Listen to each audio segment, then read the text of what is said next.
As of today, the most viewed video on my channel is this short about something I misunderstood from Eckhart Tolle's book, The Power of Now.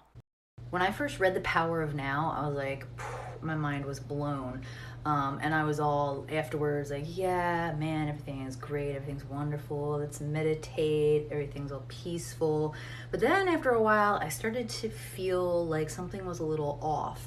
And I started my seeking. And that's when I discovered teachers like Abraham Hicks and Bentinho Massaro. And Bentinho actually explains this using two categories. One is enlightenment and the other is empowerment, and you actually need a balance of both. Enlightenment is self-realization. Enlightenment is about going inward, about mindfulness, about present moment awareness. Empowerment is kind of going outward into the world, the external, having visions, having goals, and you need a balance of both. And I noticed that I kind of go back and forth between those two types of teachers. Sometimes I need a little more enlightenment, sometimes I need a little more empowerment.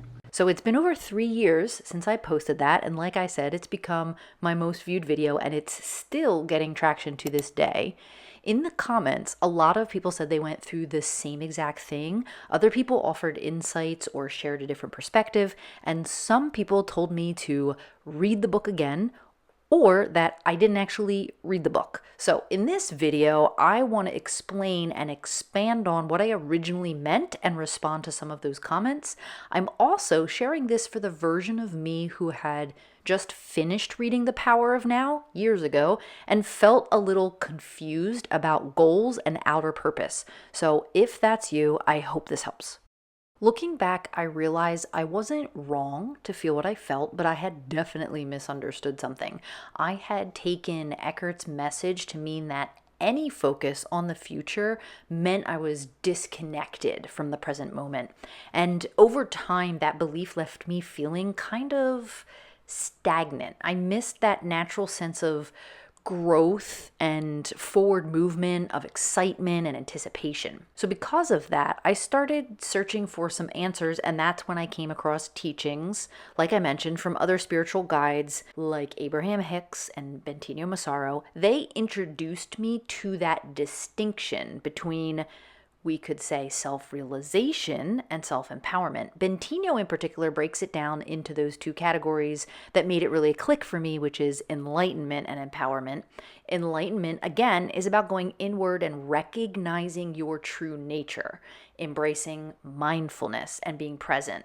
And that's Eckhart's main message. Empowerment, on the other hand, is about outward expression, setting visions, pursuing goals, etc. And Jay Silverstone commented, I love Ben, excellent teachings. However, I would go with horizontal and vertical integration, or as Ben phrases it, actualization and realization. I love that. Horizontal and vertical integration.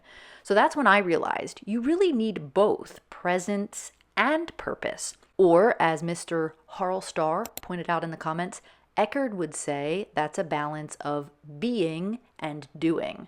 And we'll get to what Eckhart actually says about all this in The Power of Now, but first I want to highlight some of the interesting comments people left. First up, one of my favorites, which is from Melina. They said, yeah, you cannot have the crown chakra open 24/7 because you are in the 3D.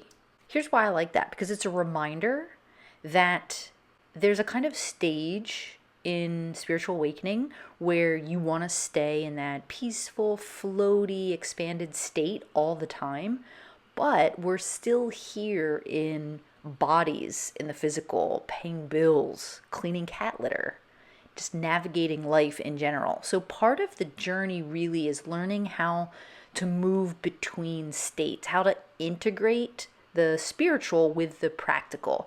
And yeah, maybe the goal isn't to stay, quote unquote, up there all the time, but to bring what you touch in those states into how you live. I think Eckhart said something at one point. I found it. It's a quote on his Facebook page that says, keep one foot in this world and one foot in the transcendent. This is the dance. Read the Infinite commented something similar. True, need one foot in the fifth dimension and one foot on the asphalt, getting your hands dirty. Love that. Mario said she clearly didn't read the book and just assumed what the book was about.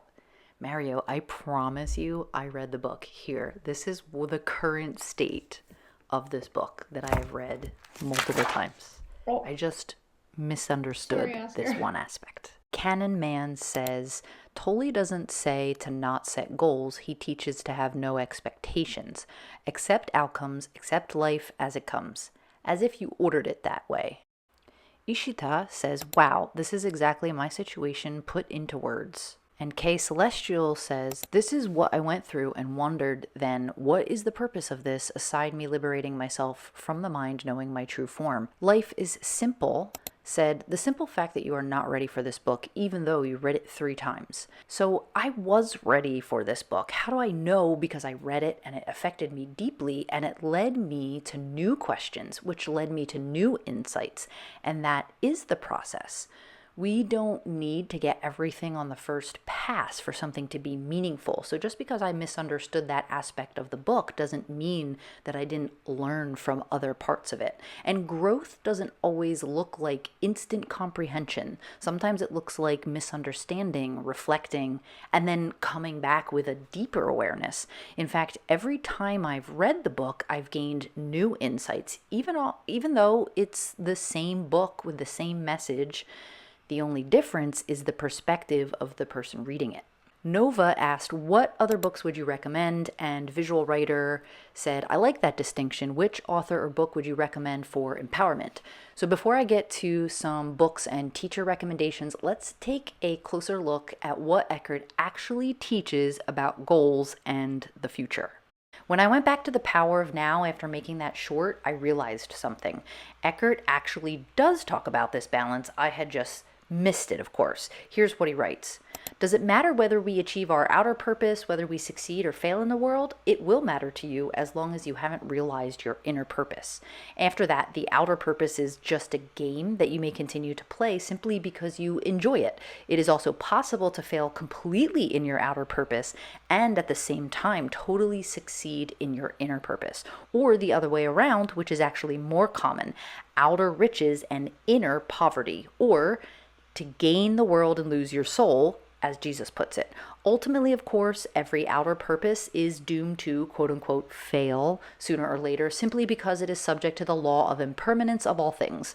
The sooner you realize that your outer purpose cannot give you lasting fulfillment, the better. When you have seen the limitations of your outer purpose, you give up your unrealistic expectation that it should make you happy, and you make it subservient to your inner purpose.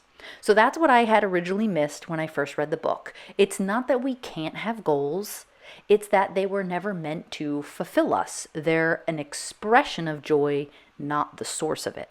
So if I'm feeling that tension between being present and having goals, I know that it's okay. It's about harmonizing my inner purpose, my state of being, with my outer purpose, the things I wish to achieve. One doesn't have to negate the other. I can embrace the present and let my visions inspire me. So my inner purpose is presence, but my outer purpose, my dreams, my excitement, they still matter.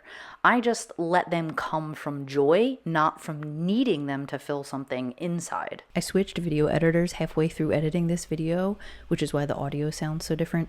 I just wanted to add that I find that one of the best antidotes when I'm overly attached to outcomes or goals is appreciation.